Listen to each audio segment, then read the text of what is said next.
student at Boise State University, being a student of color, being a female student of color, can lend itself to being very isolated, feeling very lonely, feeling overwhelmed, as if I'm the only one enduring some of the things that I had to endure. Endure things like what? And I noticed that our speaker stacked what I can only assume to be her various oppressions in describing herself. Being a student of color, being a female student of color. I don't suppose our speaker is a proponent of intersectional theory by any chance. And being part of the Intertribal Native Council and being able to rely on the Cultural Center and multicultural student services, I found other voices and other stories. I found comrades that we were all enduring very similar struggles and could help each other and support each other through it. Comrades. That is a very specific and deliberately stated term. Is our speaker as well a socialist or a communist as well as being an intersectionalist? What wondrous things a student can learn at Boise State University. The reasons we have these Black graduations is... Wait, Black graduations? Not to just be around Black and brown folk. Then why call them Black graduations? But to be around the surrounding community that supports us as well. And something I would like to say about Black graduation, it wasn't just a racially based graduation. Black graduation is not a racially based graduation. Got it. My mother was actually there, and she identifies as a white woman, and she learned so much from this program. She identifies as a white woman. I got a question for you. If she identified as a person of any other race, would you or the surrounding community and supporters thereof accept that self-identification? 'Cause I really have to wonder. As well as a bunch of other individuals who identify as white and of other marginalized identities. So it's not something that only Black students are allowed to attend? No. Then why call it Black graduation? And are these events hosted on the university campus by any chance? If so, there is another very good reason that you wouldn't actually be segregating such an event by race, isn't there? And anything Boise State sends funding to, they have to actually, the people organizing it have to make it inclusive for everyone. Yes, because it is federal law. Title VI of the 1964 Civil Rights Act prohibits any programs or activities receiving federal funding from operating in any way that discriminates against race, color, or national origin. So, given that fact, why call it a Black graduation at all?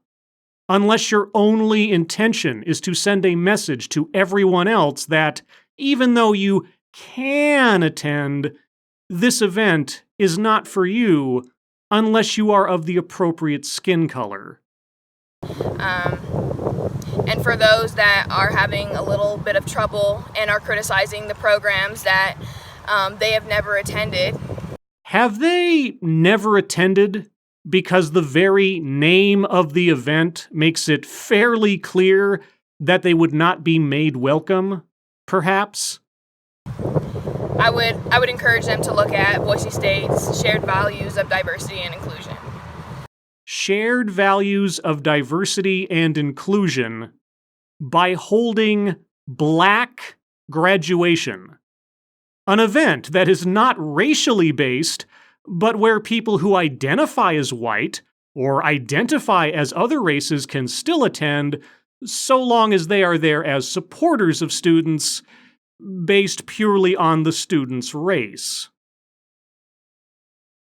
Got it. The letter itself I was just kind of disappointed by it. Letter? Okay, what letter is this? Okay, Representative Barbara Ehrt, or Ehart? I'm not quite sure.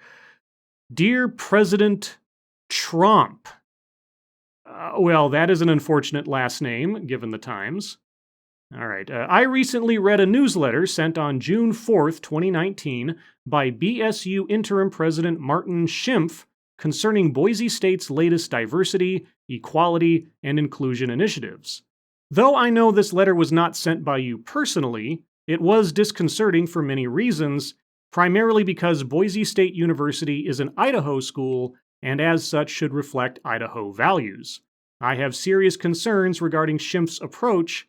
Moving forward, I ask you consider a different path. Okay. Rather than championing academic excellence, Schimpf's letter stated, quote, "It is clear to me that students, faculty, and staff understand the importance of Boise State being a leader on inclusive excellence, not only because it is the right thing to do, but because it is vital to maintaining our ability to serve our students in the future," unquote. This drive to create a diversified and inclusive culture becomes divisive and exclusionary because it separates and segregates students. These initiatives by nature highlight differences and suggest that certain groups are treated unequally now, and that BSU should redress these grievances. As Governor Brad Little has stated on numerous occasions, we need to do things the Idaho way. This means Idaho's universities should always seek to treat all students fairly and equitably. The following are some initiatives and goals mentioned that are antithetical to the Idaho way. Support for multicultural student events, including powwow, rainbow graduation, black graduation, Project Dream, etc., instead of helping all students. 6 graduate fellowships for, quote, underrepresented minority students, unquote, instead of merit-based awards.